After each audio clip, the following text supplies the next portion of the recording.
del dinero que suele ser muy distinta de la que ustedes normalmente tienen.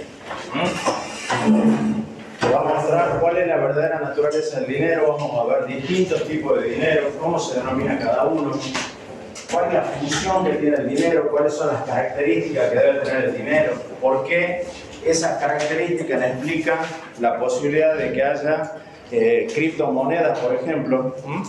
Y básicamente también vamos a ver cuáles son las críticas que se le hace hoy a las criptomonedas, vamos a ver cómo arrancó la cuestión digital, así que vamos a ver algún poquitín de historia, sobre todo para que lo entiendan de manera conceptual. Y por otra parte, información actualizada, hay algunas que yo he sacado casi al mediodía de hoy, sobre todo básicamente la que era la cotización de Bitcoin, no solamente del día, sino del año y de los últimos 5 años, para que ustedes también vean la tendencia y de esa forma también sepan cómo obtener esa información. Seguramente muchos de ustedes conocen páginas, hay innumerables páginas que le están dando información al día, no solamente sobre Bitcoin, sino sobre un montón de criptomonedas como Ethereum, por ejemplo, ¿no? Hay muchísimas. Y al final, digamos, yo por ahí les muestro algunas que son como menos curiosas. El tema de hoy, si bien es cierto, tiene mucha información, lo más importante es lo conceptual. ¿Qué se entiende por dinero? Algunas cosas que están muy vinculadas con la inflación, como es la demanda de dinero, porque ustedes van a ver en los diarios, cae la demanda de dinero, ¿qué significa eso? Y como para que podamos complementar estos temas con lo que ya viene de macroeconomía. Como no quiero, digamos, que al final vamos a ver, vamos a fijar la fecha también del parcial que muchos de ustedes me han preguntado, varios supongo, ¿quién me ha preguntado por el tema de la fecha? ¿Oh? Bueno, en principio, si no tienen dificultades ni problemas, la mejor fecha posible, porque a ver, entre alguna huelga de micro que me complicó algunas clases acá, concursos que yo debí tomar afuera y que me obligó a viajar y otras cosas, la mejor fecha es que sea el viernes que viene, salvo alguna opinión en contrario. Profe, había un rumor de paro colectivo que iba a ser esos 3 días, miércoles, jueves y Si viernes. hay paro, se suspende, lo hacemos el lunes, pero en principio yo quisiera que sea el viernes. Si no, a ver, quedemos de acuerdo así, es el viernes. Si ese día hay paro, lunes. ¿Estamos? No lo voy a adelantar porque está claro. Bueno, señor. Este tema del dinero No entra. Es hasta lo que vimos con función de producción, que supongo que habrán hecho el práctico con Madrea ese día. ¿Les quedó claro por qué, digamos, hay un rendimiento decreciente en la medida que uno va incorporando, digamos, elementos variables a uno fijo? ¿Le quedó claro el práctico? Bueno, eso, aunque parezca increíble, cuando ustedes lo reproduzcan a nivel de una empresa pasa exactamente lo mismo. Ustedes en el corto plazo pueden aumentar la producción de un bien determinado porque a lo mejor ustedes tuvieron un aumento en la demanda que les permite ofrecer, pero ustedes tienen una capacidad potencial instalada. Ese concepto de capacidad potencial instalada también lo usamos para inflación, con un ejemplo muy chiquitito, pero básicamente a partir del momento en que ustedes tengan pleno empleo y una capacidad instalada que no pueden modificar inevitablemente, llega un punto en la producción en que su rendimiento es decreciente y por más que incorporen mano de obra, que es el factor variable, cuando analizamos producción, que es en el corto plazo, inevitablemente le va a pasar eso. Ese práctico que ustedes han hecho acá, los que estuvieron presentes se dan cuenta rápidamente las dificultades que tiene que producir. Probablemente sea un ejemplo micro de algo que se da macro, pero pasa en todos lados. Así que hay un momento en donde si ustedes quieren aumentar la producción y tener costos crecientes y costos decrecientes y productividad crecientes, inevitablemente tienen que hacer una inversión de capital y por eso es que ustedes están viendo los proyectos de evaluación. Si ustedes están trabajando en una empresa, ustedes están viendo que la producción crece, tienen que decirle al dueño o al gerente, o si ustedes son los dueños, darse cuenta que no pueden indefinidamente subir la producción porque en algún momento sus costos van a estar por encima del precio de equilibrio del mercado y por lo tanto hay que invertir para poder aumentar la producción y tener costos que sean decrecientes y productividad creciente. Ese es el sentido. Y no pierdan de vista el contexto de eso cuando analicen, que es hasta el último punto que vemos. También les sugiero lo siguiente, vamos a dar clase el lunes. El que quiera, cuando terminamos, me dicen, estuve viendo este tema, lo repasamos entre todos para el parcial. ¿Estamos? Bueno, ¿arrancamos con este tema? Bueno, arrancamos. Estos son los objetivos. Dice, objetivo de la clase. Comprenda el concepto de dinero y conozca las funciones que desempeña, que diferencia los distintos tipos de dinero que han existido en el pasado y que existen en la actualidad. Conozca el concepto de demanda de dinero por parte de los individuos. Comprende el concepto de base monetaria y conozca las fuentes de creación de esta. Entienda el proceso de creación de dinero secundario por parte de los bancos privados. Conozca el concepto de oferta monetaria distinguiendo sus componentes. Conozca el concepto de demanda de dinero. Comprenda el funcionamiento del mercado de dinero y el mecanismo de determinación del tipo de interés, y que conozca las criptomonedas. Acá va a haber mucho conceptual y sobre todo probablemente mucha información que ustedes tienen que estar viendo en estos días, ¿cierto? Entonces, a ver cómo arranca en todo caso la historia del dinero.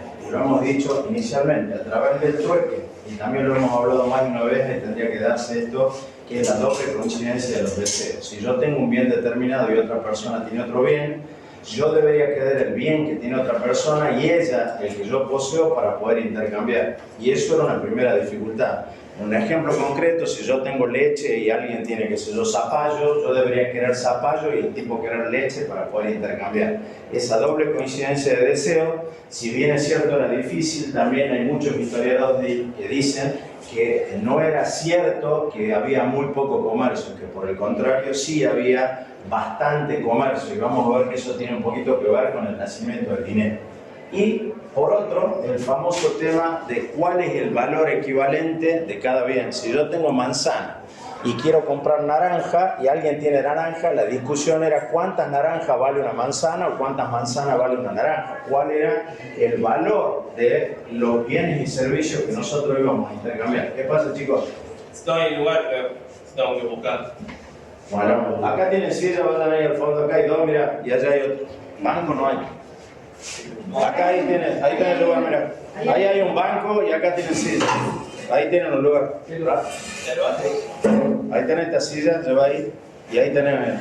Y allá hay dos, mira. Allá hay dos bancos. Ahí tenés una silla, llevala ahí al fondo. Bueno,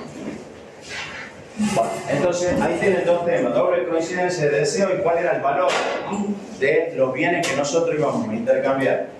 Y lo que hay acá es un pequeño detalle, porque obviamente la posibilidad de cambiar información de manera masiva ha hecho de que muchas formas de trueque hoy sigan funcionando. En muchos lugares, y en la medida que hay una crisis económica, pasado en Grecia, pasado en España, hay gente que ofrece determinados tipos de bienes. Por ejemplo, que ustedes pueden ofrecer tantas lecturas para una persona enferma, y a lo mejor a cambio de eso, horas de peluquería, o a lo mejor la reparación de un lavarropa. ¿Por qué? Porque hoy ustedes publican no solamente en Facebook, en un montón de redes sociales, y hay tanta gente que de alguna manera está accediendo a esa red que se están intercambiando servicios, y eso también es una forma de trueque. Y el último punto que está acá, que dice el sistema de maquila, es algo que hoy diríamos que de alguna forma también está pasando prácticamente en Tucumán. Inicialmente, pasa de dos formas. Acá los productores azucareros entregan caña de azúcar y en muchos casos los ingenios le están pagando con azúcar. Es decir, yo entrego una materia prima y me dan algo que tiene cierto nivel de industrialización. Lo mismo lo que están buscando los propios productores de azúcar acá en Tucumán, que eso no se reduzca al azúcar, sino que se incorpore al alcohol, porque el alcohol tiene un precio de mercado mucho más grande que el de el azúcar. Ahí tenés la silla, allá atrás, o allá al fondo. Ahí tenés la silla.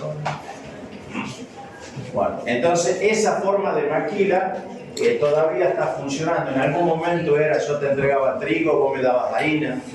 Es una manera de que hay un cierto grado de industrialización y un industrial paga una materia prima con eso. Obviamente el precio que paga es conveniente para el industrial, de manera tal de que se queda con la plusvalía o con la diferencia. Pero básicamente esas son lo que de alguna forma fue determinando la necesidad que hubiera un medio que permitiera comerciar e intercambiar mejor.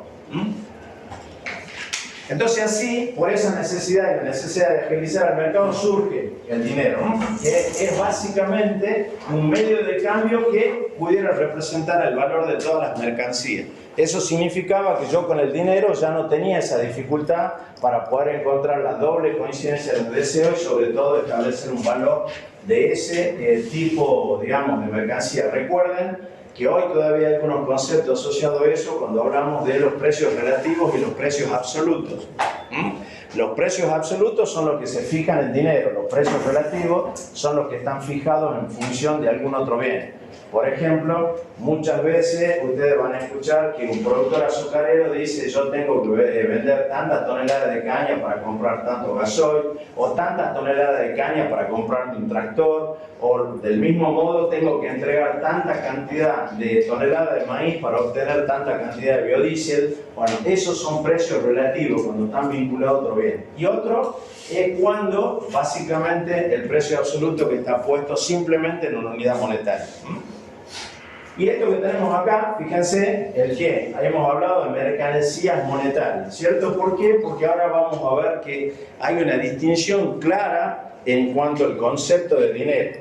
Están las mercancías que tienen un valor intrínseco por sí mismo y otras que tienen lo que se denomina dinero fiduciario, dinero fiat, que están basados en la confianza. Pero básicamente acá ustedes tienen algunos y yo les voy a mostrar con mucha más amplitud cuáles han sido todas las mercancías que se utilizaban como dinero y que servían para intercambiar. Muchas tienen dificultades y las vamos a ver cuando veamos cuáles son las características que debe cumplir el dinero. Pero por ejemplo, hasta hace poco, si ustedes tomaban el té, había algunos historiadores que decían que se utilizó mucho más tiempo el té que el dólar en Estados Unidos como mercancía. Eso fue, es más, en los primeros momentos en Estados Unidos había empresas privadas y así ha sido el inicio en casi todos lados que emitían dinero.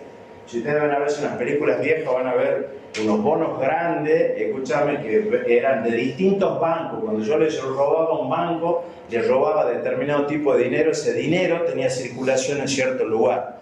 También ha pasado acá en Tucumán. Recuerden ustedes que hubo una época previa a la crisis del 2001, donde por la misma crisis aumentó el trueque también en todo el país. No como ahora, en donde yo publico una red social, sino de alguna forma había lugares en donde yo concurría con algún bien y buscaba alguno e intercambiar. Eso todavía se da en alguna zona del conurbano acá en la provincia de Buenos Aires. Pero fíjense, todo esto han sido usados, como dice ahí, durante mucho tiempo por distintas culturas en el mundo. Acá hay otro tipo de dinero más detallado. Esto estaba antes en la página del Banco Central, ya no está más, lo han sacado.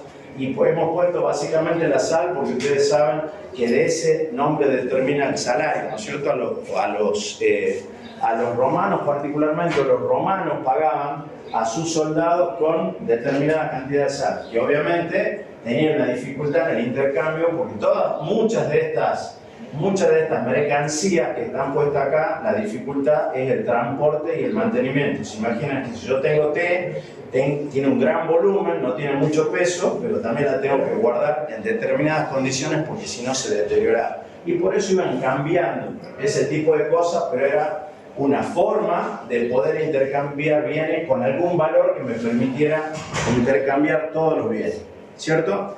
¿Por qué ponemos esto? Porque ahí dice tabla de cuenta. Este es el dinero más antiguo que ustedes pueden encontrar en el mundo. Esto está, creo que en un museo yankee, no sé si en el Smithsonian o algo así, que es algo muy chiquitito. Por ahí dice, en algún lado creo que lo dice, pero esto es centímetro. no es muy grande, y lo que tiene abajo es esto que ustedes probablemente no lo alcanzan a ver, que dice 18 frascos de grasa de cerdo, Bali, 4 frascos de grasa de cerdo, un nombre en Injibir, ya dice grasa dispensada en la ciudad de Zabala, Abiki, el escriba, 4º año, 10º mes. Eso es lo que dice la inscripción ahí, ¿cierto? Que en realidad toda la gente dice, y por eso yo lo pongo acá, que el dinero es nada más que un estado de cuenta. Iba alguien, entregaba aceite o entregaba grasa de cuenta, grasa de cerdo, y le daban una tabletita que luego él podía intercambiar. Entonces esta también es una forma, digamos, de tener dinero. Esta es más rara todavía. Estas piedras todavía están. Esa piedra Rai, que significa eso, ballena, en esa isla de Yap, en Micronesia. Están por toda la isla, ¿cierto? Y, a ver, y no tiene un dueño determinado, porque, o quien lo emite, y ustedes fíjense que son piedras muy difíciles de transportar. Entonces, cuando yo compraba hacienda, por ejemplo, el pueblo se reunía, se paraban delante de la piedra, y todo el pueblo reconocía que esa piedra había sido traída por fulano de tal, que le pagaba a Mengano por un rebaño de tal animal. Y todo el pueblo sabía que esta piedra era de fulanito. Y se trasladó así durante siglos y todavía se sigue usando. ¿Por qué se usaban estas piedras? Porque es una piedra caliza de una isla muy cercana, ahí allá, y que para ellos tenía mucho valor porque era algo extraño y porque no existía en la isla. Es decir, había un concepto de escasez, que es otra de las características que tiene que tener el dinero. Cuando nosotros utilicemos algo sobre dinero debe ser básicamente escaso, porque si fuera disponible para todo el mundo, ¿qué pasaría? No tendría valor. En cambio esto había que traerlo en barco y lo demás, y lo raro de esto es que las piedras tenían valor no solamente por el tamaño de la piedra, sino por la cantidad de muertos que podría haber costado extraerla, las dificultades para transportarla, si la habían obtenido en alguna guerra tribal o no, eso le iba agregando valor a la piedra. Pero esto se utilizaba también como otro medio de intercambio. Esas piedras existen, son una atracción turística en ese lugar. Y ahí hay un poquito de la misma descripción que yo se las acabo de dar, y obviamente la fuente en este caso es National Geographic. Pero ustedes lo pueden ver, hay publicaciones también en todos lados sobre estas piedras ballenas de esa isla de Yap. Y después hay distintas formas de dinero. Yo he sacado unas fotitos que están acá.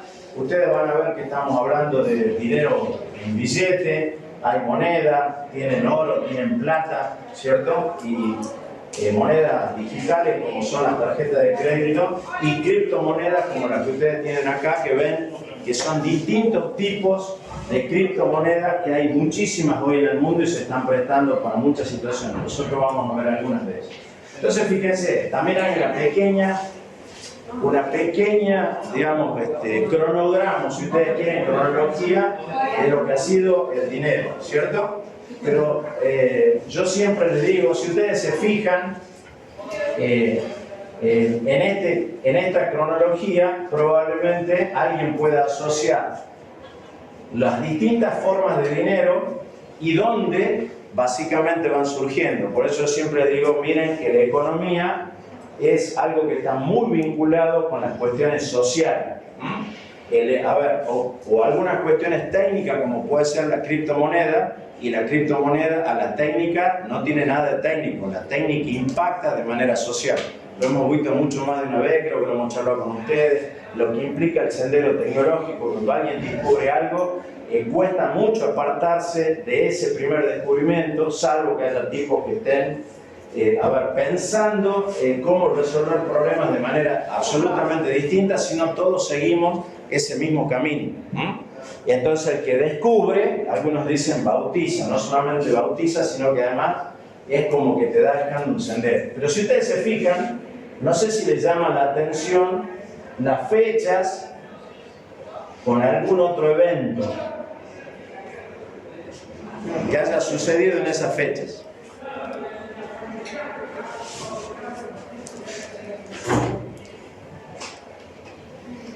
Siempre lo tiene relacionado con Cristo y ¿Cómo?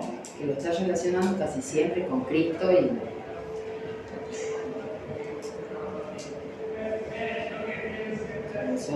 ¿Con qué creen ustedes que podría relacionarse cada una de esas fechas con algún evento de la historia humana? Revolución. Sí, pero a ver, quizás más que eso, que no te digo que no Con la tenga. independencia. ¿Cómo? El último con la independencia. No. Pero no sé cómo. Mira, Básicamente, a ver, decime, yo te por escucho. ejemplo, el primero con el inicio de la agricultura, la revolución agrícola, digamos. Ese es un tema. Ahora, ¿dónde fue esto, cierto? Y fíjate, a ver, yo te diría lo siguiente, que vos vas bien. En ese momento, ¿qué vendría a ser la revolución agrícola en África? ¿Cómo la colocaban? ¿Cómo lo colocamos eso? Vos me decís, es una revolución, Sí. la revolución agrícola, está perfecto. Yo te digo, eso está muy bien. La idea sería decirte, ¿por qué en África y qué pasó ahí, en ese momento? ¿El auge de Egipto puede ser por acá? No, Egipto es mucho después de esto, casi 5.000 años después. Pero a ver, para hacerla corta y no, lo que vos vas bien enfocado, estos son picos de civilización. ¿Mm? En donde hay un pico civilizatorio, había un avance en la necesidad de comerciar. Entonces vos decís, bueno, che, ¿por qué no se daba en América? Bueno, porque acá están los primeros homínidos 10.000 años en África, la revolución agrícola. Entonces, cuando daba ese salto civilizatorio, vos querías comerciar y por lo tanto necesitabas resolver algo que te permitiera comerciar mejor. Lo mismo pasó acá, en esta parte de la Mesopotamia, es Babilonia, ¿cierto? La Mesopotamia, digamos, el Tigris, el Éufrates, donde hoy es Irak, toda esa zona, Irán. Es toda esa zona en donde se usaban los ciclos. Y acá básicamente, sobre todo había un país que se llamaba Lidia, que utilizaban algunas monedas especiales porque las mujeres pagaban para casarse. Los padres tenían que juntar determinado tipo de nivel para entregar como dote y hasta, bueno, tenían permitido algo que hoy sería absolutamente condenable en una sociedad como la nuestra, pero las mujeres hasta podían prostituirse para juntar la dote. Nadie lo veía mal. Nadie veía mal que si se querían casar, bueno, juntaran dinero de esa forma y de esa manera. Acá, fíjense, que es lo que yo decía, Lidia. ¿Por qué? Porque Lidia era un país guerrero que fue prácticamente un pico de civilización ahí en la Mesopotamia. Y después, fíjense, siglo IX en China, pólvora, papel. Todo eso pasó ahí. Y en el 1816 ¿por qué? Porque es el pico de la revolución industrial inglesa y el patrón oro se hizo para establecer esa relación entre la libra esterlina y el oro. Según dice. Quedó bien.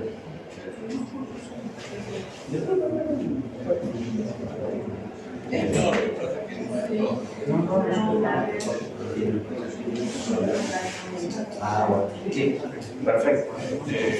Andá tranquilo y después te llamo y te comento varias cosas. Bueno. Ah, listo.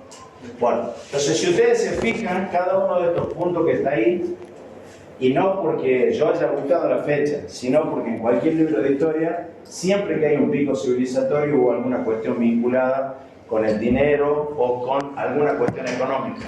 Es más, digamos, podríamos hacer un montón de fechas, ustedes creo que habrán visto algunas películas vinculadas con estafas. Por ejemplo, la primera gran estafa fue la estafa de los tulipanes en Holanda, que está orientada en una época cercana donde se hizo otra novela famosa que es El Conde de Montecristo. ¿Por qué se pudo hacer esa estafa en ese momento? Porque todas las comunicaciones eran a través de palomas o a través de jinetes. Y eso permitía que yo pueda tomar una decisión acá y que los tipos se enteren 3, 4, 5 días después. Si ustedes ven la trama del Conde de Montecristo, es básicamente una estafa que son una de las tantas cosas que el tipo idea para vengarse de aquellos tipos que lo habían hecho encarcelar en determinado monte, ¿cierto? Pero eso tiene mucho que ver, por eso insisto, entre lo social, lo económico y la historia del dinero, dicen algunos, que es una historia de la humanidad. Y ahora, estas son las características que tiene que tener cualquier tipo de dinero. La puedes leer fuerte, así todos lo escuchan. Características. Durabilidad. La gente no aceptará como dinero algo que se deteriore en poco tiempo. Estabilidad. La gente no aceptará como dinero una mercancía que necesite para mantener su valor. La obligación es realizar gastos excesivos. Transportabilidad. Si la gente ha de transportar grandes cantidades de dinero, la mercancía utilizada debe tener un valor elevado respecto a su peso, de manera que se pueda transportar con facilidad. Divisibilidad. El bien elegido debe poderse subdividir en pequeñas partes con facilidad sin pérdida de valor, de forma que se puedan realizar pagos pequeños. Homogénea. Esta propiedad implica que cualquier unidad del bien en cuestión debe ser exactamente igual a las demás, ya que, si no, los intercambios serían muy difíciles. De oferta limitada. Cualquier mercancía que no tenga una oferta limitada no tendrá un valor económico, debido a que pocas mercancías podían cumplir con la lista de requisitos y así servir como dinero. Rápidamente los metales preciosos, oro y plata, comenzaron a ser utilizados y aceptados como medios de pago. De esta manera se evolucionó hacia el dinero metálico. Creo que está claro cuáles son las características que debe cumplir cualquier tipo de mercancía o moneda digital o alguna criptomoneda para poder cumplir esas funciones. Después vamos a ver si las criptomonedas cumplen o no cumplen este tipo de funciones. Le hago una sola aclaración. Yo digo características. Después vamos a ver funciones del dinero que son otra cosa. Muchas veces yo pregunto cuáles son las características y me contestan funciones. ¿No? Cuando pregunto funciones, son funciones. Estas son características. Y les pido que lo tengan presente cuando lo veamos un poquito. Pero creo que está claro, digamos, que el porqué de cada una de estas características que debe tener el dinero. Fíjense, y hay una primera gran distinción. Dinero mercancía, dinero fiduciario. Se denomina como tal cuando el dinero toma la forma de una mercancía con valor intrínseco. ¿Qué significa valor intrínseco? Que tiene valor en sí mismo, ¿cierto? Entonces yo tengo una moneda de oro y eso tiene un valor que le otorga quien lo emite, pero tiene un valor por sí mismo, es oro. Lo mismo me puede pasar con la plata. Y el ejemplo que ponemos ahí es porque ustedes saben que los cigarrillos y las drogas se utilizan como dinero, como moneda dentro de la cárcel. Si ustedes habrán visto cualquier serie de televisión y lo demás, bueno, que la droga tiene un enorme valor para intercambiar cualquier otro tipo de bien o servicio dentro de la cárcel, desde seguridad hasta alimentos, hasta ropa, hasta prostituta, lo que fuera, utilizan cigarrillo y básicamente droga. Algunos dicen que también medicamentos, también, qué sé yo, celulares que ingresan de alguna forma al penal, pero bueno, van intercambiándose por otros bienes dentro de la cárcel. Y el dinero fiduciario, léelo fuerte. Es aquel que representa un valor que intrínsecamente no posee. Su valor depende de la confianza, fiducia en el gobierno que ha estipulado que unas monedas y billetes con un valor intrínseco y significante valen ciertas cantidades. Fíjense, básicamente lo siguiente.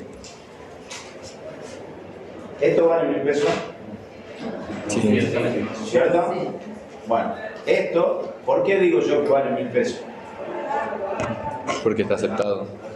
Está Porque hay un emisor que supuestamente, como la gente de una silla, amigo, ahí, fíjate allá atrás, no, ahí no va a haber nada. Allá sentate ahí. Se lleva la silla, pues no hay más, o aquí no hay.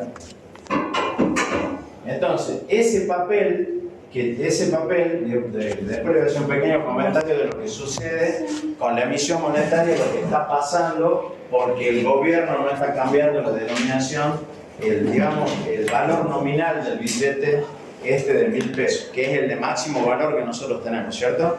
Pero obviamente el valor intrínseco de esto es mínimo en relación a lo que supuestamente representa el billete. ¿Por qué lo hago yo? Porque, y este es uno de los grandes problemas que vemos y lo vamos a ver mucho cuando veamos inflación. El tema es que yo confío que esto vale 1.000 pesos, pero hoy los niveles de confianza por la emisión monetaria del gobierno hace que efectivamente la gente se desprenda rápidamente del dinero. Esto tiene que ver con una ley muy antigua, que lo vamos a ver dentro de poquito, que es la ley de Gresham y qué significa, y sobre todo cómo impacta en la demanda de dinero, ¿cierto? Cuando la demanda de dinero cae, es sin duda porque la gente ha perdido confianza en el dinero y está buscando otro tipo de bien o otro tipo de moneda. Por eso todos, cuando tenemos mucho dinero, tenemos que resguardarlo y buscamos o compramos un auto, o compramos un terreno, o compramos dólares, o compramos euros, que, a ver, nosotros decimos la inflación. Diríamos que en realidad por la inflación nosotros hemos perdido confianza en el valor del dinero y por lo tanto estamos perdiendo la fiducia o la confianza. Y acá abajo está simplemente cómo está formado el dinero bancario, que es simplemente por los depósitos o cuentas que los particulares mantienen en los bancos y que permiten realizar transacciones sin intercambio de moneda y billetes. Como decirte, yo hoy puedo comprar algo simplemente con una transferencia desde mi caja de ahorro, que muchas veces ustedes lo hacen. No es lo mismo una tarjeta de crédito, ya lo vamos a ver. Pero básicamente esta es la diferencia central en lo que nosotros tenemos hoy. Sería dinero mercancía, dinero fiduciario y si ustedes quieren le vamos a agregar después dinero digital y criptomonedas. Pero estos son lo que nosotros podemos encontrar hoy. También se utilizan. Agarra, mira la silla esa y ponete por ahí, porque no hay más. También utilizamos para reservar valores, la compra de acciones y lo demás. Esto lo pongo porque es casi una curiosidad. Así nació Daimler. ¿Daimler qué significa? Senadores, ¿cierto? Daimler, senadores. Los tipos estos iban a un restaurante. Un día uno, iban permanentemente. Un día uno de los que iba se olvidó la billetera. Entonces, como lo conocían y eran todos tipos que tenían obviamente poder adquisitivo, el dueño del restaurante dijo: no se hagan problema, vienen otro día y lo pagan. Entonces, ¿qué decidieron? Después de discutir sobre el tema, bueno, decidieron básicamente que lo importante, no existe, buscate una por ahí afuera.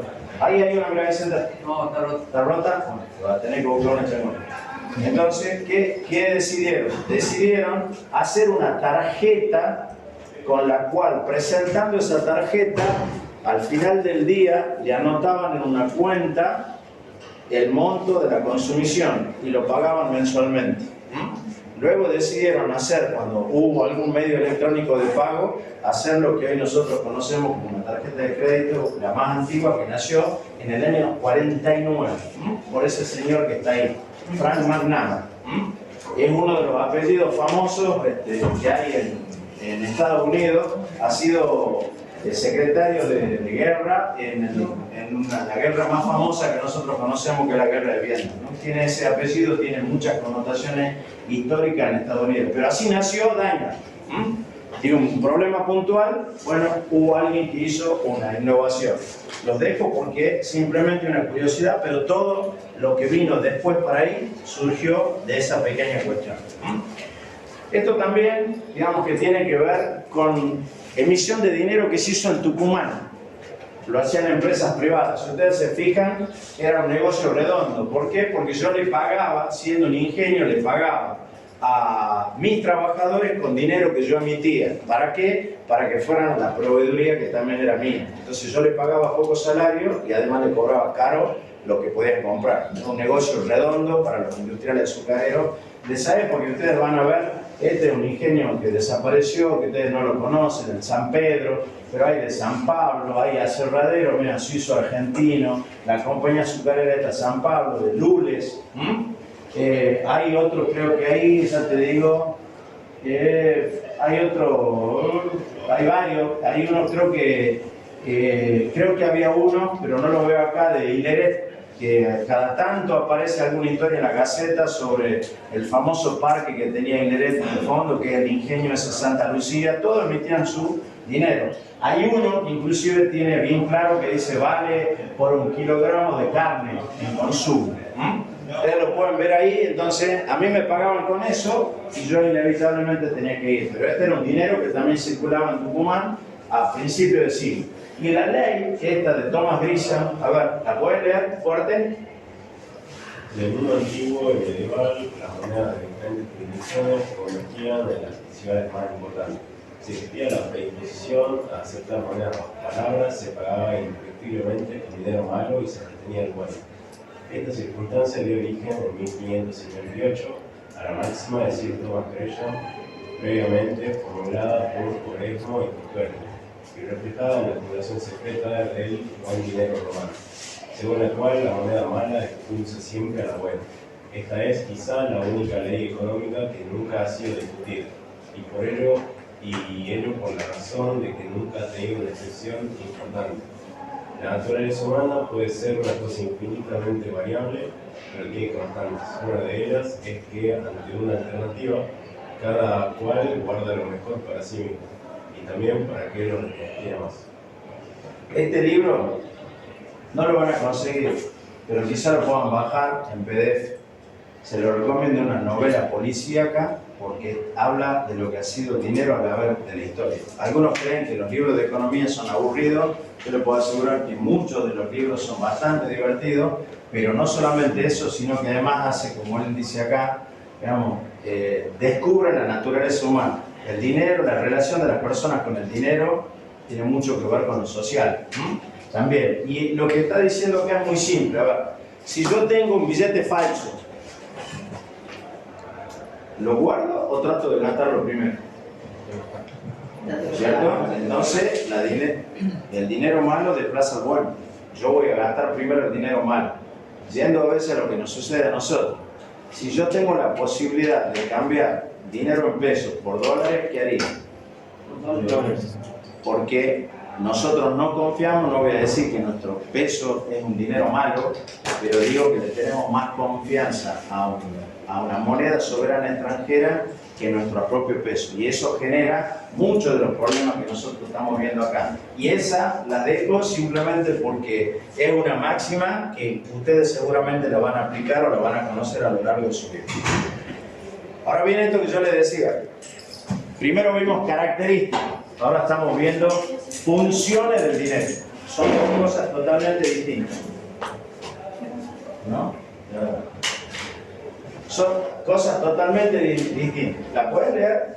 Lee primero este parrafito de acá. ¿Sí? ¿Sigo?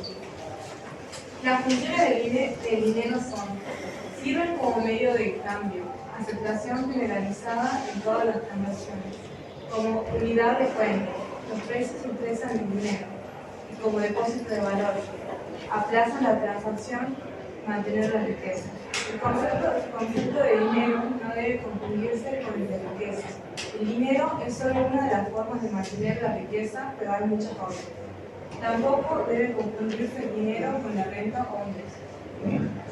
A ver, creo que está bastante claro, ¿cierto? Tres de las funciones son estas. Medio de cambio. ¿Sirve para qué? Para que yo pueda efectuar transacciones. Cuando están emitidas, por ejemplo, por el gobierno argentino, esas transacciones deben hacerse en pesos y hasta hace poquito tiempo. Recuerden que había una ley que impedía, por ejemplo, y esto, a ver, ustedes conocen muchas veces cómo se hacen las compras de autos, por ejemplo, o de terreno. ¿Alguien ha participado alguna vez en alguna compra o en una venta de un auto o un terreno? Sí. ¿Sí? Bueno, ¿qué pasa si yo vengo con dólares a comprar un terreno, por ejemplo? Y hay que ver cuánto está cotizando. Está bien, hacer la cotización y la convertir, ¿cierto? Y al margen de bajarle el valor, porque de esa forma pago menos impuestos, que lo hacen todos, ¿cierto? ¿En qué tipo de moneda transcribo la escritura o el dominio del auto? En pesos, ¿cierto? Entonces yo voy con dólares, pero figura pesos. ¿Por qué? Porque todas las transacciones deben ser utilizadas en el medio cambio. Porque eso es una cuestión legal. Del mismo modo, ¿cierto? Ustedes tienen que tener en cuenta. Curso forzoso. Yo voy con pesos. Tiene un precio determinado. A ver, o recuerden que en algún momento había eso de que vale tanto en dólares. Por ejemplo, que si ustedes van a cualquier aeropuerto, ¿cierto? Acá en la Argentina. Y está el tipo de cambio el que vos comprás determinado bien. Yo voy con dólares, pero te dicen el tipo de cambio y la transacción se hace en pesos. Pero si yo tengo pesos, no pueden decirme, no te voy a aceptar los pesos, me tenés que pagar en dólares. Son de curso forzoso. Todos lo tienen que aceptar.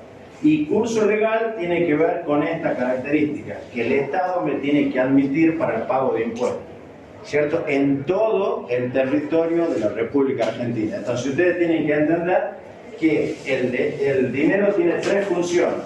La primera función es servir como medio de cambio, ¿cierto?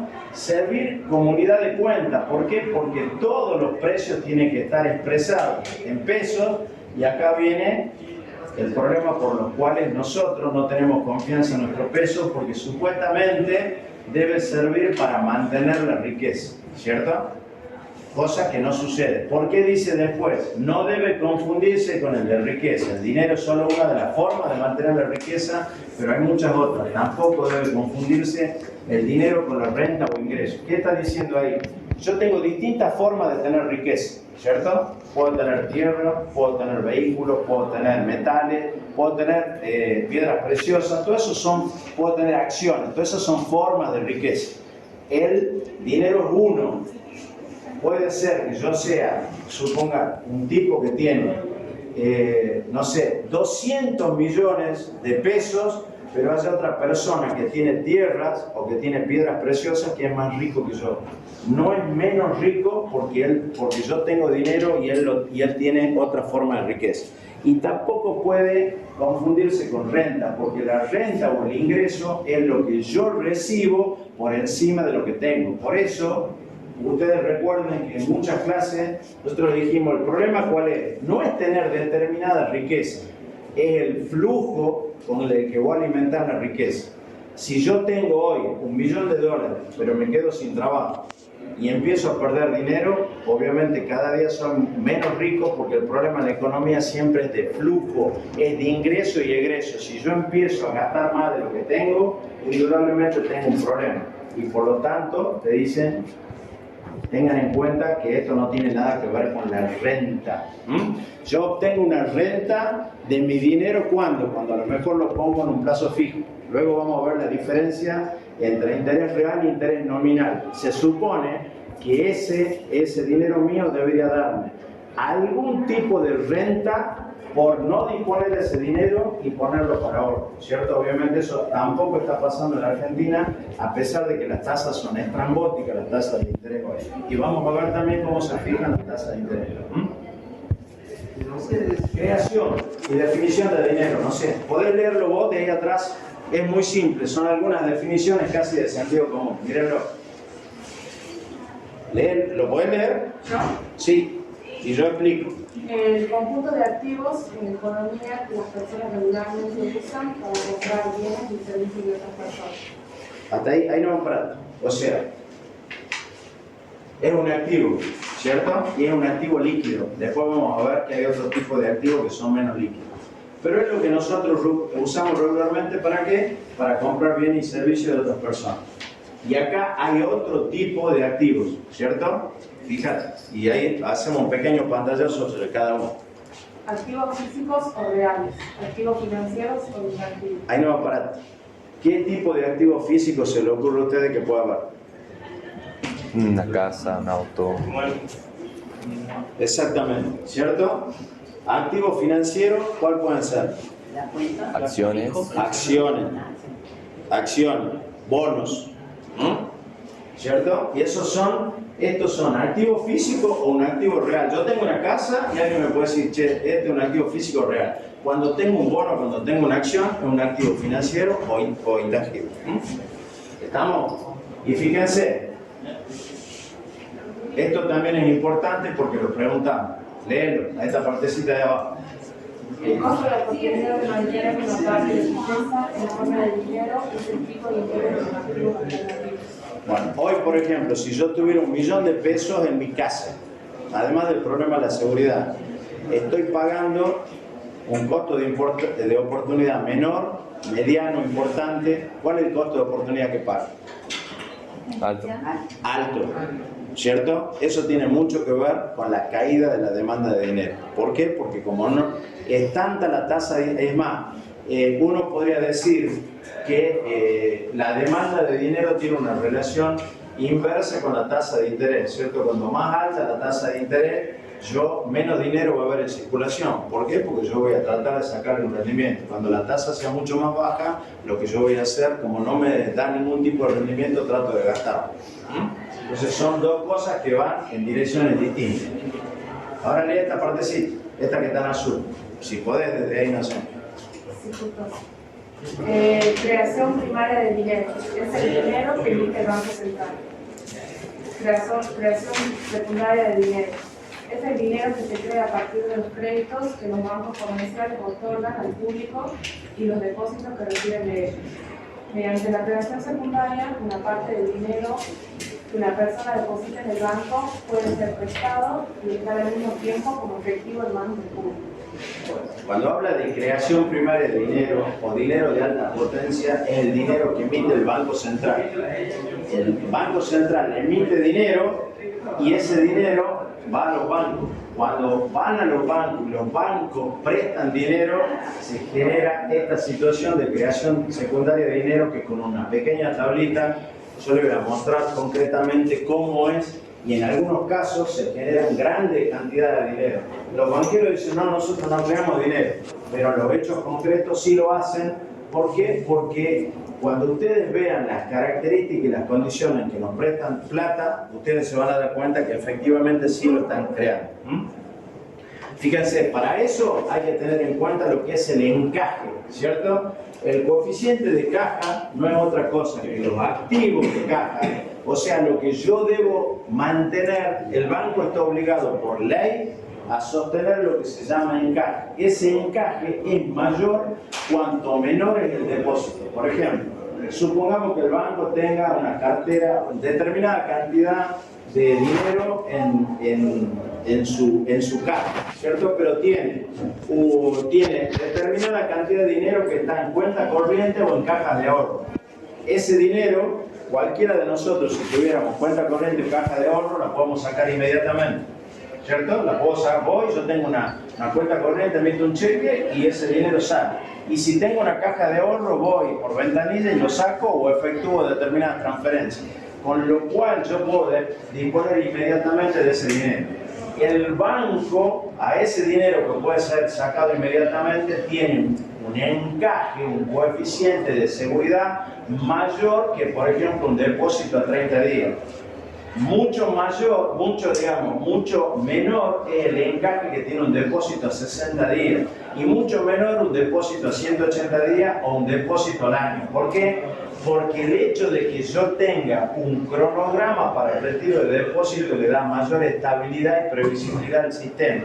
Pero cuando yo puedo sacar plata en cualquier momento puede haber una corrida y por lo tanto, ¿qué es lo que hace el Banco Central? Te dice, si vos tenés depósitos que pueden salir inmediatamente del banco y esos son, suponete 100, vos tenés que tener un encaje de 30, de 32, de manera tal que si haya una corrida, vos siempre tenés dinero para atender ese recurso.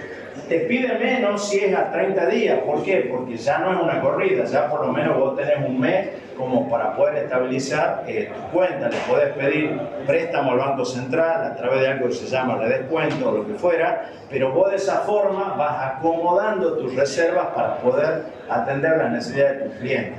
Y mucho más si es a 60 días, 180, a un año.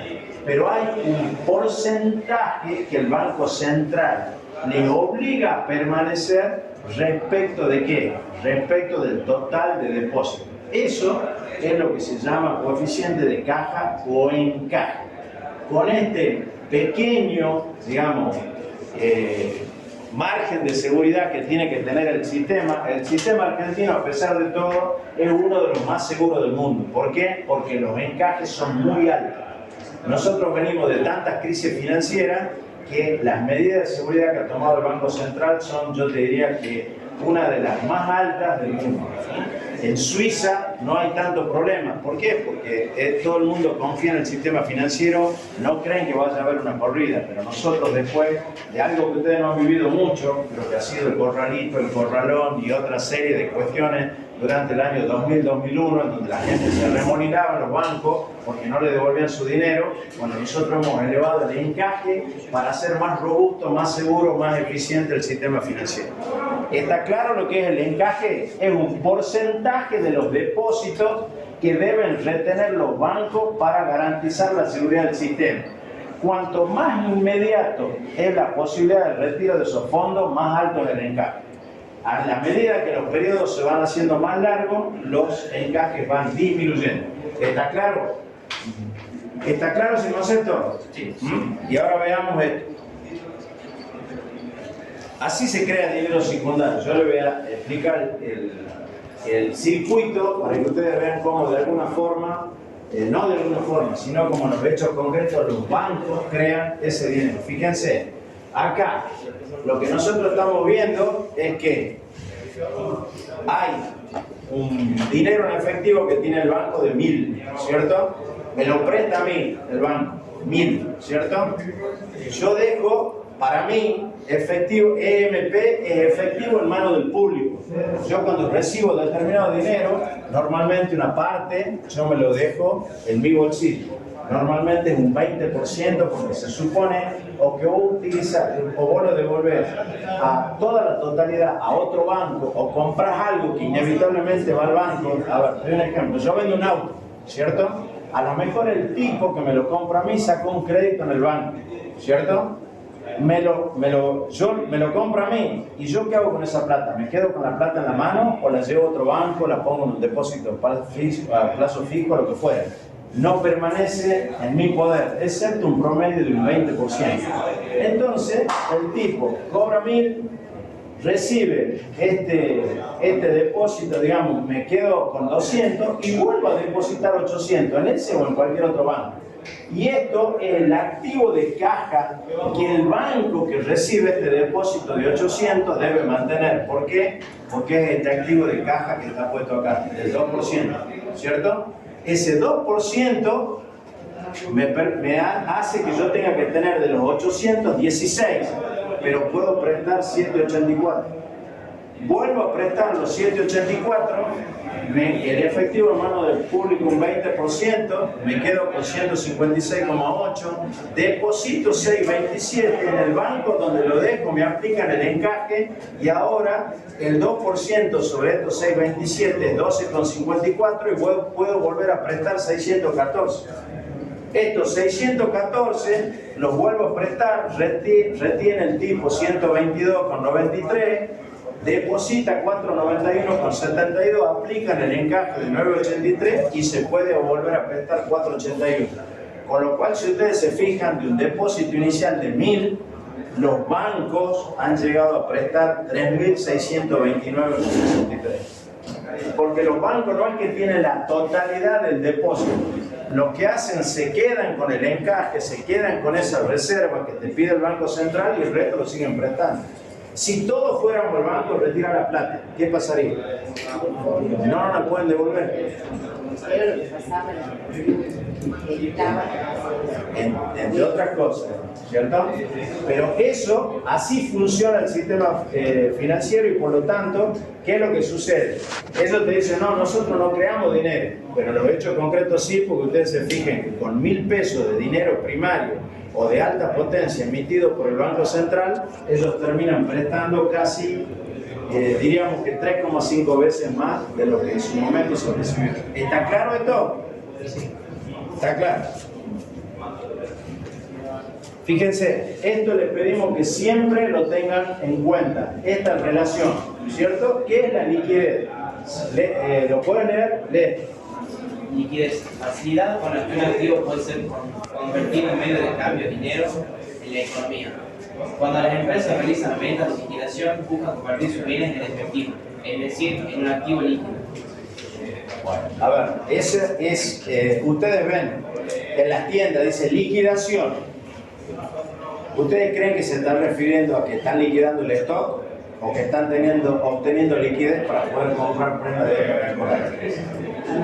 Nosotros vemos liquidación y decimos, no está liquidando el stock, no, está adquiriendo liquidación porque con esas ventas rebajadas lo que hace, obtiene dinero líquido para poder comprar en la próxima temporada. La rentabilidad, el interés que ofrece el activo, normalmente cuanto más líquido es un activo, tiene menos rentabilidad. Y cuanto más riesgo tenga el activo, ¿qué va a pasar con la rentabilidad? Entonces, ustedes fíjense, a mayor riesgo, mayor rentabilidad. La relación es directa. Menor riesgo, menos rentabilidad. Y cuanto más líquido sea el activo, bueno, obviamente es lo más probable que tenga menos rentabilidad. Por ejemplo, nosotros compramos dólares y en realidad es un activo que no tiene rentabilidad. Si yo tengo dólares, ¿cierto? Y aunque lo tenga en el banco, ¿cuál es el rendimiento que me da un dólar en relación a lo mejor a un negocio o a una empresa o a un bono financiero? Por eso hay mucha gente que no invierte en dólares, sino que invierte en acciones de determinadas empresas. Por eso ustedes van a ver el famoso dólar MEP, el dólar financiero, que son instrumentos nada más que para invertir en otros bienes que son menos líquidos, que tienen más riesgo que el dólar, porque obviamente yo estoy invirtiendo en una acción de una empresa que a lo mejor esa empresa puede quebrar y por lo tanto corro un riesgo, pero también tengo mayor rentabilidad. Ahora, si yo me quedo con los dólares, si lo tengo yo, el dólar se devalúa como cualquier otra moneda. El año pasado el dólar tuvo una depreciación de casi el 8%. El euro también, el euro más, porque el euro entre la pandemia y la guerra hoy está con niveles más abajo que el dólar. Por primera vez en mucho tiempo ustedes ven a la pizarra que el dólar está a determinado valor, pero el euro está mucho más barato que el dólar. Y fíjense, esta es una pequeña cuadrito en donde ustedes pueden identificar con claridad esta relación que hay, y nosotros la preguntamos muchas veces, entre liquidez, rentabilidad y riesgo.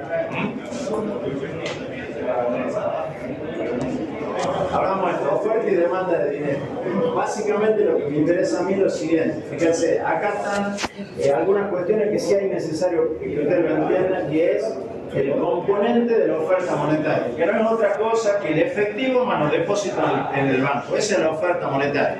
Ahora bien, la demanda de dinero es un bien que ustedes, es un concepto que ustedes van a escuchar mucho estos días. Dicen, aumenta la inflación y al aumentar la inflación cae la demanda de dinero. ¿Por qué cae? Porque, bueno, obviamente, yo tengo dinero ¿para qué? Para comprar bienes o por algún motivo especulativo, supuestamente para acumular riqueza, ¿cierto?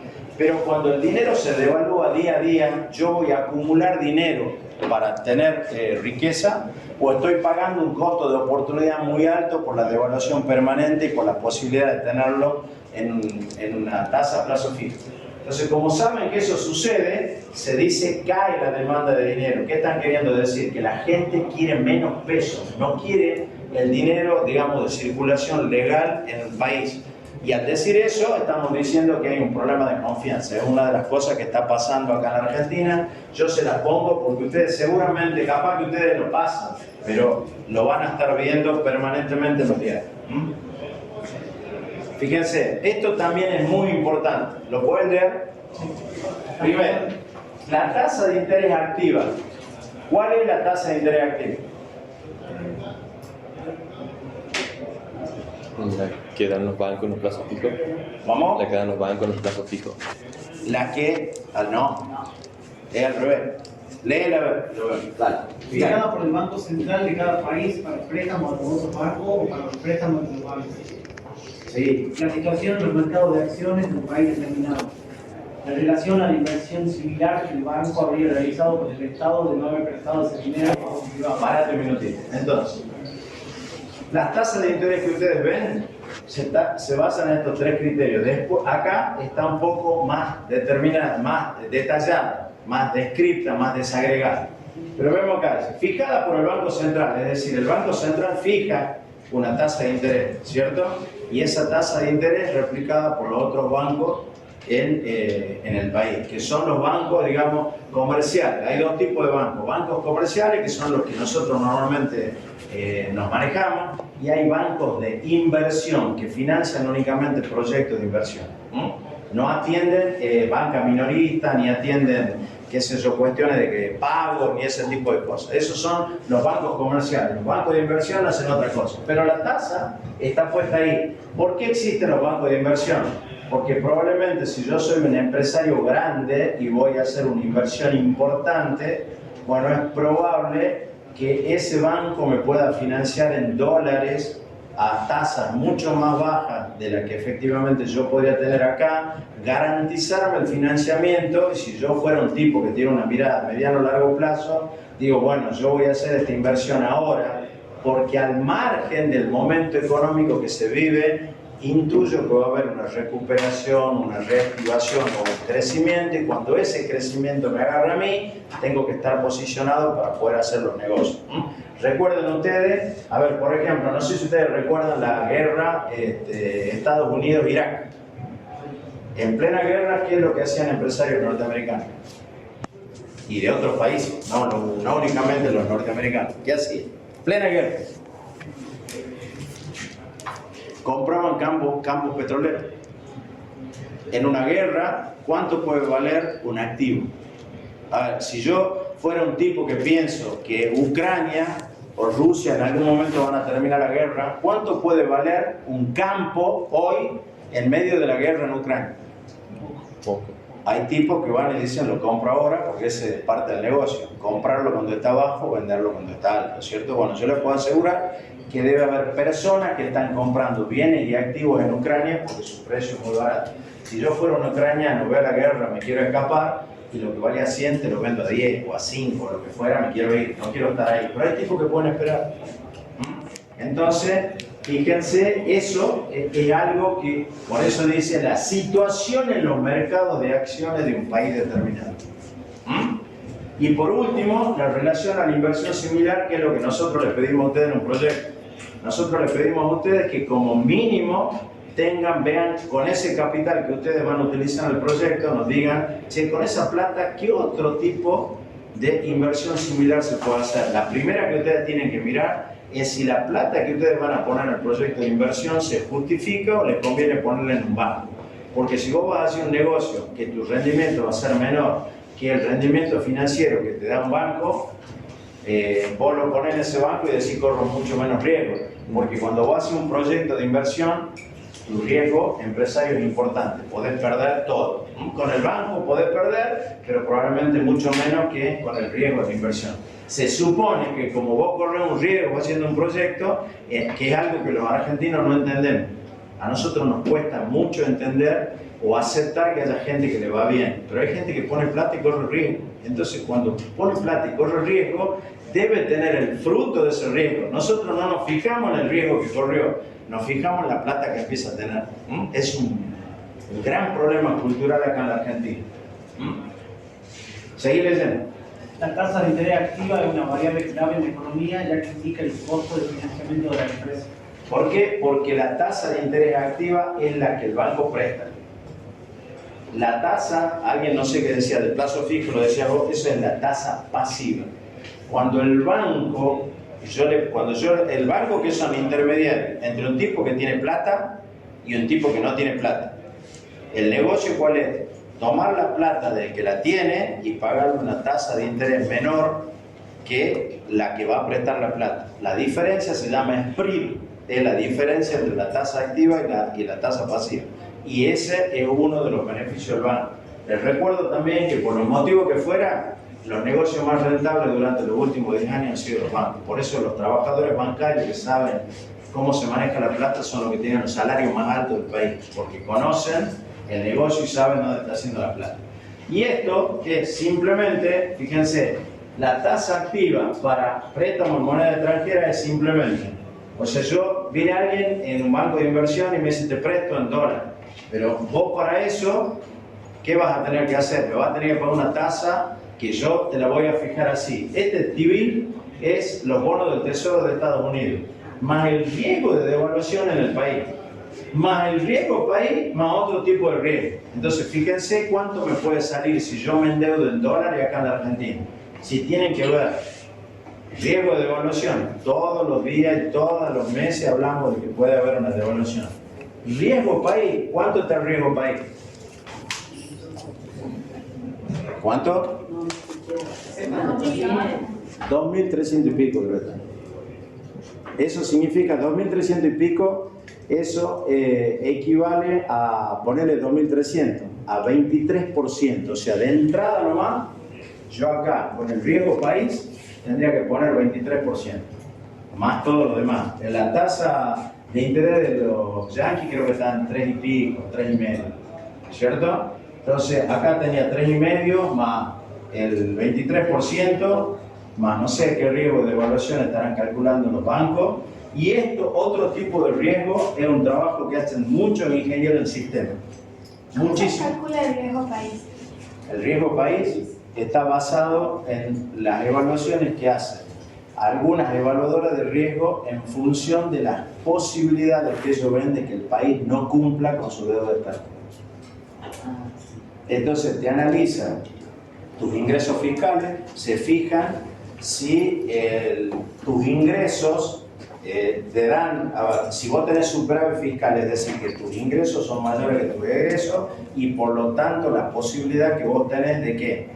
De obtener un diferencial que te permita pagar la deuda, en primer lugar. En segundo lugar, ¿quiénes son los que estarían dispuestos a pagarte? En tercer lugar, ¿cuántas veces vos cumpliste o no cumpliste con los compromisos adquiridos?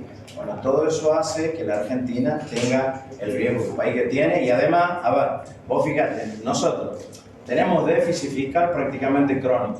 Ya veo, ustedes lo pueden ver, algunos de ustedes lo pueden buscar. Toman los últimos 60 años y fíjense en qué momento tuvimos superávit. Entonces vos tenés un déficit fiscal crónico, ¿cierto? Vivimos de la plata que nos prestan, en muchos casos. Y cuando nos prestan plata, muchas veces nosotros lo utilizamos para consumo y no para inversión en capital. Con lo cual, esa plata, digamos, vos te la comes y no genera capital reproductivo. Bueno, así son los criterios para medir esto. Pero también te quiero decir algo, esto lo hacen todos ingenieros. Algunos creen que son economistas, yo les diría que entren en alguna aseguradora o evaluadora de riesgo. Hay muchísimas, están yendo de Inglaterra a Alemania, porque Inglaterra se fue de la comunidad de la Unión Europea, entonces todos están pasando a Frankfurt, va a ser la futura meca financiera del mundo. Y ahí ¿quiénes son todos los tipos que trabajan? Ingenieros, están trabajando permanentemente con algoritmos. Son tipos que diseñan algoritmos de utilización financiera. No, a ver, no te digo que no haya economistas, pero eso es puramente técnico, ¿no? Te terminan poniendo un algoritmo acá y te dicen, este es el riesgo para determinado país. Lo que también muchas veces te habrán discutido es, bueno, ¿qué sucede? ¿Por qué nosotros tenemos que recurrir o por qué hay fondos buitres que compran deuda basura de la Argentina que tiene un altísimo riesgo que no se pague? Y bueno, y los tipos comienzan a litigar cuando no le pagamos. Bueno, sucede porque nosotros no cumplimos los compromisos, así de simple. Entonces, como vos no cumplís los compromisos, hay tipos que están especulando, que son piratas, con parche en el ojo, pata de palo, y no les interesan los argentinos. Lo que interesa es hacer un negocio, a ver, representan, y ahí hay jubilados alemanes, yanquis, de todos aquellos tipos que acumulan dinero, alguien les junta la plata y les dice, miren, nosotros obtenemos alto rendimiento, ¿lo quieren poner acá? Bueno, y esos tipos lo único que hacen es juntarle plata para esos tipos que le han depositado los fondos.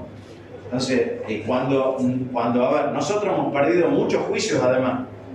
Y yo a veces digo también, hay que fijarse en la letra fija de lo... Acá hay un discurso muchas veces contra la extranjerización, un discurso de lo nacional y lo popular, pero cuando ustedes se fijan en los decretos donde se emite la deuda, ¿qué creen que ponen en los decretos? ¿Qué creen que ponen en los decretos? Que en caso de litigio, ¿dónde litigan? En los tribunales de Nueva York y cedemos soberanía. Todos los campeones de la defensa del interés nacional, ¿por qué creen que perdemos los juicios? Porque obviamente si yo le voy a prestar plata a la Argentina, yo permitiría que en la Argentina, con la justicia como es, litiguen acá. Entonces el tipo te dice, litigamos en Nueva York, y te agarra un juez de cuarta de Nueva York y te hace fallo en donde la Argentina ha sido obligada a pagar decenas de miles de dólares por los campeones de lo que dicen que defienden el interés nacional y popular. Me gustaría que vean los decretos, porque muchas veces se dice una cosa y en los hechos es otra cosa. Por eso yo insisto que hay muchas cuestiones que ustedes, y si quieren lo vemos, yo creo que tengo ahí el número de los decretos que firmaba Néstor, que firmaba Cristina. Néstor hizo el peor de los negocios del mundo cuando le cancelamos la deuda del Fondo Monetario. Teníamos una tasa de interés del 4%, le cancelamos la deuda y le pedimos plata a Venezuela, que en ese momento tenía plata, a casi el 11%. Explíqueme cuál es el negocio para el país. Bueno, esas cosas son las cosas, por eso insisto que nosotros estamos en la universidad para discutir, cada uno ve lo que quiere ver, ascribe a lo que le parece bárbaro, pero después están los hechos duros, y a esos hechos duros es lo que nos tenemos que remitir. Fíjense, esto es simplemente un repaso, ya como para ir terminando. El dinero, cualquier medio de pago generalmente aceptado, ustedes pueden decir ahí dinero, mercancía, fiducia, o cualquiera de los tipos de dinero, que puede ser dinero digital, lo que vamos a ver ahora para terminar, que es criptomoneda. La evolución histórica, ¿cierto? Dinero, mercancía, dinero, papel, dinero fiduciario. Funciones, depósito de valor, unidad de cuenta, medio de pago. Agréguenle a esto de curso forzoso, ilegal, ¿cierto? A esto que está acá. El precio del dinero, simplemente el tipo de interés, ¿cierto? El dinero que yo me guardo, estoy pagando un costo de oportunidad. ¿Por qué? Porque estoy renunciando a su interés. Entonces ese es mi costo y el precio. La cantidad, el dinero legal, que es el dinero bancario, que dijimos que el dinero que tenemos nosotros, nuestro poder, más todo el dinero en el banco. Y el valor está medido ¿por qué? Por el índice de precio del consumidor. Es decir, cuando yo tengo índice de precio del consumidor alto, tengo niveles de inflación alto y obviamente eso hace que el dinero vaya devaluándose. ¿Está claro eso? Que sería simplemente un mapita conceptual como para que ustedes tengan, refresquen conocimiento. ¿Para qué le pongo esto? Porque che, ¿por qué dice que el valor es el IPC? No se queden con que el valor es el IPC, porque a lo mejor yo le pregunto ¿y por qué? Lo cual es lo más lógico que suceda. Siempre le vamos a preguntar por qué. No se queden. Si ustedes me repiten de memoria, yo cuando ustedes van a rendir los finales siempre les digo, las preguntas que no sean debidamente explicitadas y explicadas no tienen valor. Vos me podés contestar algo correcto, pero si no me explicas por qué, para mí no tiene ningún valor. Sigamos. Esto es básicamente para recordarles lo que es política monetaria, que es contractiva o expansiva. La política monetaria sirve ¿para qué? Para que en determinados momentos yo pueda generar mayor actividad económica inyectando dinero en el mercado, pero cuando retiro dinero del mercado, la actividad económica cae y por lo tanto es contractiva. Hoy tenemos un problema que la base monetaria crece exponencialmente, ¿cierto? Los intereses nomás de las LELIQ están en el orden de los 550.000 millones de pesos por mes. Entonces imagínense que para pagar intereses de los bonos de letras de liquidación LELIQ que emite el Banco Central, básicamente hay que emitir 550.000 millones de pesos mensuales. Como eso generaría muchísima mayor inflación, ¿qué hace el gobierno? ¿Qué hace? ¿Qué hace? Emite más LELIQ aumentando la tasa de interés de manera tal de que no la retiren, sino que sigan apostando a LELIQ y obliga a los bancos, obliga al ANSES, obliga a un montón, digamos, de organismos, pero es una bomba de tiempo que muchos dicen hay que tener cuidado, porque el día que no la reciban más o el día que haya que pagarla, recuerden que una de las promesas de Fernández fue cuando iba a asumir el gobierno que con la tasa de interés de la LELIQ le iba a aumentar el salario de todos los jubilados. Esas cosas también pasan y han pasado ayer. Y para terminar vamos a ver algunas cositas vinculadas con las criptomonedas, ¿cierto? ¿Podés leerla? Esta partecita de abajo. Léela. ¿Vos? Una criptomoneda o criptodivisa, viene escrito currency es un medio digital de intercambio. La primera criptomoneda que empezó a operar fue Bitcoin en 2009 y desde entonces han aparecido muchas otras con diferentes características y protocolos como Bitcoin, Litecoin, Ethereum, Ripple, Dogecoin. Varios, hay un montón, muchísimas ahora, ¿cierto? Pero es simplemente como la presentación. Fíjense, estas son las características del Bitcoin. ¿Pueden leerla? Para evitar los problemas derivados de una moneda que no esté respaldada por una entidad o un tercero, sino por un sistema de trabajo, el BTC tiene varios principios fundamentales. Límite de 21 billones. La cantidad de unidades nunca podrá exceder los 21 billones de bitcoins. No se puede censurar. Nadie puede prohibir o censurar las transacciones que han sido validadas. Tiene código abierto. El código fuente utilizado siempre debe ser accesible para todos. Acceso a todos. Todos pueden realizar transacciones en bitcoins sin necesidad de un permiso. Nadie puede impedir la participación en la red. Utiliza seudónimos. No se refleja la identidad real de su propietario y no es necesario identificarse para participar en la red Bitcoin. Aunque al contrario que una red anónima, permite la posibilidad de generar una reputación y confianza entre los distintos usuarios. Es fungible. Todas las unidades son intercambiables. Los pagos son irreversibles. Las transacciones que han sido confirmadas no pueden ser modificadas ni eliminadas. Bueno, a ver, empecemos a pensar cuáles son las características de las monedas. Primero, son escasas, decimos, la escasez. Este hay un límite de 21 millones. No se van a emitir más que 21 millones de Bitcoin, ¿cierto? Acá dice, no se puede censurar. Esto es algo que buscan muchos, ¿por qué? Porque eso significa básicamente que no hay intervención del gobierno, no es una moneda emitida por algún gobierno que le dé la característica de moneda soberana, ¿cierto? ¿Por qué es importante eso? Porque entre otras cosas te garantiza anonimato y te garantiza que vos no pagas ningún tipo de impuesto sobre la ganancia que vos tengas con el Bitcoin o por las transacciones con Bitcoin. Son absolutamente anónimas. ¿Para quiénes les sirve mucho eso?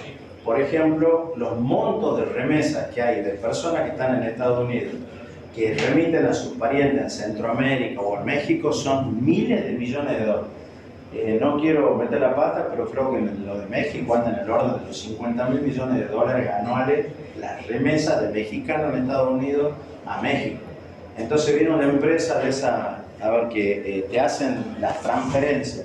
Hay Wells Fargo, creo que es una que he visto por acá, o alguna de esas históricas que tienen los yankees, y te cobran montos de 2, 3 y hasta 5%.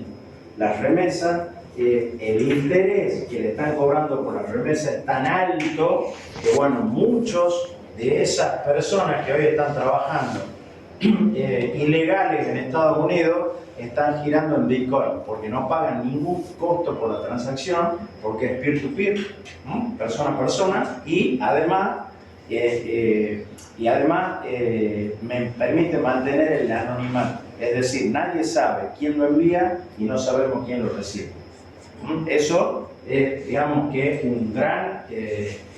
una gran herramienta. ¿Cuál es el problema de eso? Que como es, entre comillas, porque hay algunos que dicen que no son tan anónimos como pareciera ser, que te garanticen con la transacción, bueno, pero eso permite que haya muchas actividades ilegales. Se compran drogas, se compran armas, se trafican mujeres. Hay una serie de delitos que, por ejemplo, yo extorsiono a alguien y quiero estar tranquilo de que no van a ubicar la ruta del dinero, ya no voy, digo, déjame una bolsita en tal lugar, te digo, haceme una transferencia de Bitcoin y se acabó la historia. Con lo cual, este tipo, digamos, de transacción digital es, ¿cómo te puedo decir?, favorece la ilegalidad. Hay algunas pruebas, hay algunos periodistas que han comprado droga a través de la web, la deep web, y se han pagado con Bitcoin u otro tipo de delitos, por ejemplo, qué sé yo, tráfico de niños, se pagan con Bitcoin. Hay muchas cosas muy complicadas entre el uso del Bitcoin y la deep web, ¿no? Y, y tiene además otra característica. Si yo le pago a un tipo determinado con Bitcoin, luego no puedo revertir la operación, porque no se sabe, no queda registrado ni quién. Lo único que queda registrado a través de una tecnología que ustedes deben manejar mucho más que yo, que es blockchain, supongo que ya le explican acá en la facultad. ¿No? Bueno, deberían explicarle porque va a tener una enorme cantidad de aplicaciones. Esta es una, ¿cierto? Porque supuestamente es muy segura. La seguridad, digamos, que te da el blockchain está basada en que en la cantidad de ordenadores que se están utilizando para sostener este sistema para alcanzar el límite de 21 millones a través de lo que se llama mineros. Hay tipos que están trabajando permanentemente con sus ordenadores minando para que le den algunos porcentajes mínimos de Bitcoin, ¿cierto? Hay granjas de Bitcoin, creo que acá en Córdoba y otras allá en el sur. No te permiten saber los lugares porque obviamente hay una cuestión de seguridad. Normalmente están en lugares muy fríos porque requieren mucha energía, no solamente para los propios ordenadores, que son miles, sino también para poder enfriar el ambiente. Y ahí viene algo que creo que hemos conversado con ustedes. Buena parte de la energía subsidiada que tiene la Argentina para el sur también la utilizan estos tipos que están haciendo negocio con el Bitcoin. Son parte de las enormes contradicciones que tiene nuestro país, ¿cierto? Pero bueno, digamos que todo esto demuestra que los tipos pueden funcionar como moneda, primero porque, es divisible, el Bitcoin se puede dividir hasta 0,00000 hasta una 20 millonésima parte del Bitcoin, y por lo tanto yo puedo vender fracciones pero muy pequeñas de Bitcoin, y tiene un límite, lo cual lo hace escaso, es bastante seguro, interviene en todas las transacciones, pero tiene todas otras partecitas que también nosotros vemos acá. Yo creo que le dejo un par de...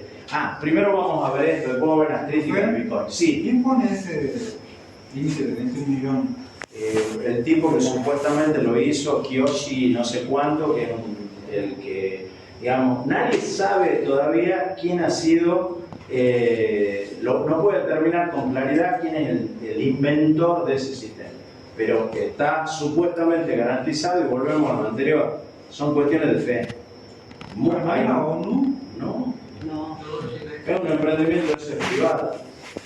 Yo que me acuerde político. Kiyoshi Katsuya, fíjense ahí.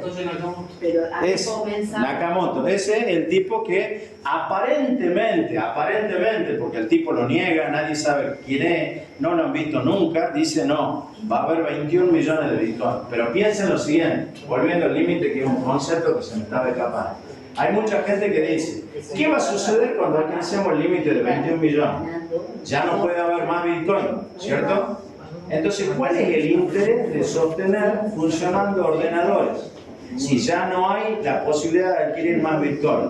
Y dicen que cuando alcancemos el límite, al caer la cantidad de ordenadores que están sosteniendo esa red, lo que va a pasar es que se va a volver mucho más inseguro, y por lo tanto puede haber estafa y otro tipo de cuestiones. Hay gente que cree en el Bitcoin, gente que no cree. Yo después les voy a mostrar las críticas y un par de artículos para que el que tiene ganas entra y los ve, de personajes, digamos, muy famosos. Pero ese, ¿cómo me dijiste? Ese que supuestamente es el que ideó todo esto. Lo que ustedes ven acá, yo no soy un experto en temas de Bitcoin y de blockchain. Sí digo que pareciera ser que el blockchain, por lo que yo leo, va a tener una enorme cantidad de aplicaciones. Por ejemplo, los bancos lo que están buscando con blockchain, y probablemente es una cuestión de laburo futuro de ustedes, es que primero que las operaciones sean reversibles, es decir, que haya un registro. Es decir, ¿por qué? Porque los bancos se dan cuenta también, y lo podemos ver después, los miles de millones de dólares que se están negociando con Bitcoin. Bueno, no quieren perder ese negocio, por lo tanto, están dispuestos a incorporar esa tecnología para sus propias transacciones. Es más, creo que Japón estaba pensando en que hubiera algún tipo de moneda, de una moneda, digamos, una criptomoneda vinculada con el Banco Central de Japón. Hubo un país que adoptó el Bitcoin como moneda. Creo que todos ustedes van a saber cuál es. El Salvador, ¿cierto? Ahí está Bucaram, que es un dictador. Entonces el tipo utilizó el Bitcoin como moneda y se encuentra con esto. Fíjense las variaciones que tiene el Bitcoin, pero además si yo hago la mediana, esto me da así. Estas son transacciones diarias, fíjense la hora. Esta yo la tomé, captura de pantalla de Bitcoin en tiempo real a las 12:24 horas Argentina, 21 del día de hoy. ¿Cierto? Y están las distintas horas, fíjense. Está básicamente hecho, ¿por qué? Por la cantidad de transacciones, oferta y demanda. Entonces están las distintas variaciones. Capaz que esto se debe a que a lo mejor ahí esa hora es una hora pico en algún mercado, pero una hora, digamos, de escasa demanda en los mercados más importantes, porque los mercados financieros trabajan las 24 horas. Pero esa es la variación que tiene durante el día el Bitcoin. Esto está hecho en esta página, que es una, ¿cierto?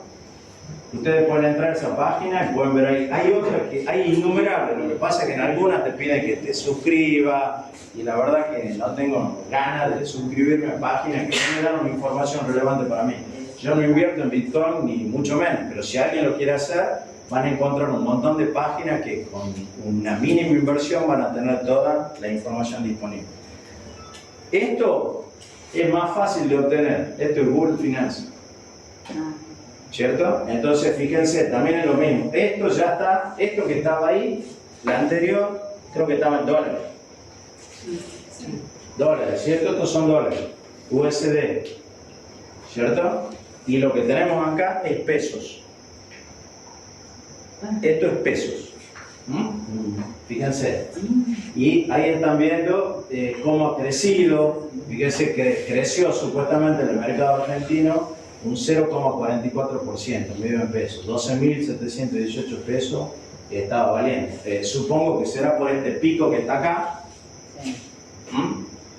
Esto ya fue un poquitito después, esto fue 12.31, el otro era 12.27, pero simplemente para que ustedes vayan viendo las variaciones que tiene durante el día y lo que sirve es mostrar un poco la tendencia, porque vamos a ver una filmina de esta que tiene 1 año y 5 años, y ahí ya la tendencia es mucho más clara. Fíjense, esta es, si tomamos 5 años, este es el nivel inicial del Bitcoin, ¿cierto? No inicial, porque en realidad es más viejo, del 2009, 2010, por ahí, pero en ese momento, digamos, hace 5 años tenía este valor, y así fue creciendo, y ahora está bajando. ¿Por qué? Porque hay mucha especulación financiera con el tema del Bitcoin. Estos son datos que ustedes los pueden sacar en Google tranquilamente. Pero fíjense, el año pasado y este año, estamos acá. Está marcado agosto de 2022 acá, y esto es hoy, octubre 21. Entonces, fíjense la tendencia del último año. Fíjense. 52.49 de caída en este año. Que son datos que ustedes tienen que tenerlo a los efectos de poder decir, bueno, sirve, no sirve, me sirve invertir o no invertir, porque no pueden quedarse con un dato, tenés que mirar la tendencia. Acá les dejo 2 artículos, ¿cierto? 2 artículos de tipos muy famosos, son economistas muy renombrados, que hablan de cuáles son, digamos, las mayores críticas que ellos le hacen al Bitcoin, que es volátil, no son tan anónimos, puede ser una amenaza por el medio ambiente, por la cantidad de energía que consumen, ¿cierto? Puede generar desigualdad, ¿por qué? Porque ¿quiénes son los que están negociando con Bitcoin? Las personas que tienen determinado poder adquisitivo, ¿cierto? Y los que han podido hacer inversiones para minar. Si yo pongo mi computadorita, te aseguro que puedo estar 5 años y no voy a sacar ni un céntimo de Bitcoin, ¿cierto? Vos tenés que tener toda mi infraestructura. Y otro es lo que está haciendo el Banco de Japón con esa tecnología del blockchain, ¿cierto? Y acá simplemente algunas curiosidades. Fíjense, esto si ustedes la cliquean, son también una serie de criptomonedas que están vinculadas en algunos con juegos. Creo que era el juego del calamar, yo no la vi, pero algunos dicen que había sido, no sé, una serie muy vista en la Argentina y en el mundo. Para que ustedes vean que de cada una de esas cosas hay una enorme cantidad, digamos, de... Bueno, terminamos. ¿Hay alguna duda? Bueno, les pido que lo miren tranquilos, yo esto lo subo yo voy a subir las 4 últimas clases que me quedan con ustedes. Ahí acordamos con Madariaga 2 cosas. Yo voy a dar clase el lunes, ya ahí me van a quedar 2 temitas más, pero vamos a tomar el primer parcial hasta función de producción y costo. Eso es el parcial, ¿estamos? Hasta ese punto. Bueno, y lo demás, ya vamos a acordar con Mario a ver cómo vamos dando las clases. Yo si pudiera terminarla mejor o por lo menos irla mechando, porque cómo estamos con el proyecto, chicos. ¿Cómo? Una sola clase. Bueno, por eso me lo está pidiendo él, pero yo voy a dar esta clase del lunes, tenemos el parcial y ahí ya voy a hablar yo con Madariaga para dar la segunda clase y que ustedes arranquen. Obviamente ustedes tienen un poco más de tiempo, pero ¿cuál va a ser el problema? Que si nosotros no estamos dándole alguna asistencia, ustedes no van a arrancar con el proyecto, les va a costar un montón. Así que tenemos que dedicarle tiempo a eso para que ustedes no tengan dificultades. Bueno chicos, nos estamos viendo el lunes.